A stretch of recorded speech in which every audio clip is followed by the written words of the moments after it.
I have a conscious memory of when I was about 7 or 8, I think, doing a play at a friend's mum used to put these plays on every year. I remember walking down in my ceremonial sort of procession through the back of the audience, with everybody looking around at me, and I just remember thinking, this is the business, this is it. I auditioned for National Youth Theatre when I was about 16, didn't get in. I don't think it's a prerequisite to go to drama school.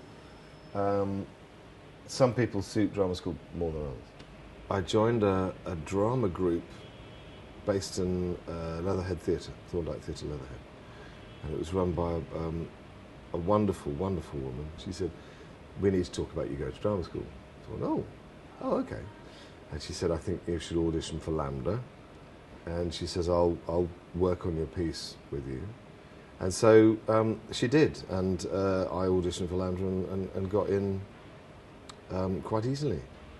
When you go into an audition, you have to remind yourself constantly that you are the one person for this job. You're the only person that can actually bring what you have to that job. The balance of energy that you take into the room is kind of important, and it's very difficult to gauge. You can't ever quite work out until you've been doing it for a while.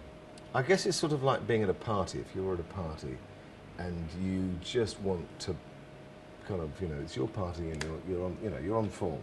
That's the kind of energy you want. Always have your script in your hand.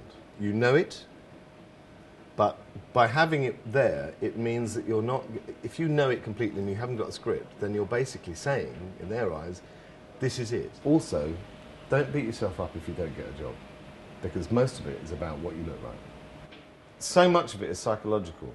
If you visualize yourself having achieved what you need to achieve, it's much better. If all you can see is, oh my God, it's all going to go wrong, it's all terrible, I know I'm going to do all that stuff, then you're scuppered. Actors are the only artists that don't practice their craft when they're not working. Americans do class. Once a week, twice a week, whatever, but they just, and it's the only time you actually get, when you're not working, it's a chance to just keep that energy, keep that success feeling going. And also, it's the only time you can actually practice, not failing to your default mechanism, because we all do it. I did it in rehearsal for this. When you feel a little bit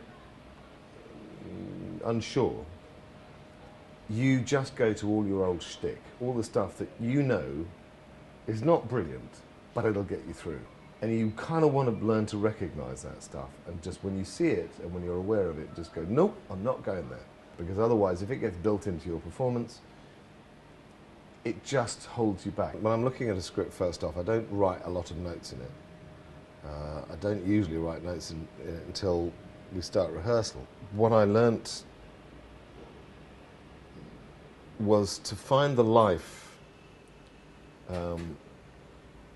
around the scene, that the scene is in, and that you live in, and that you inhabit.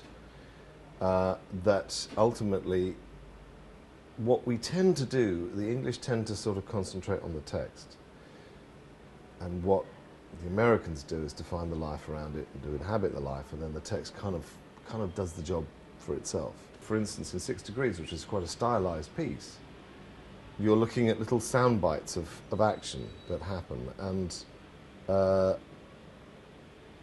so you're trying to create that world very specifically in each moment of reality.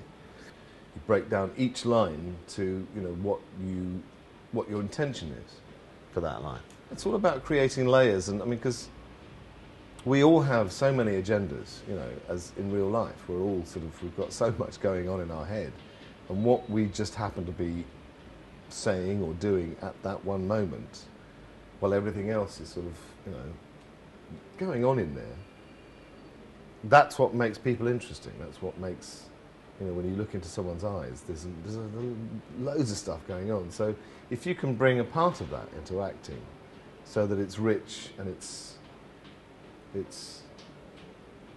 multi-dimensional, multi-layered, then that's what makes it interesting. The fact you don't quite know what's going to happen next, that's fascinating.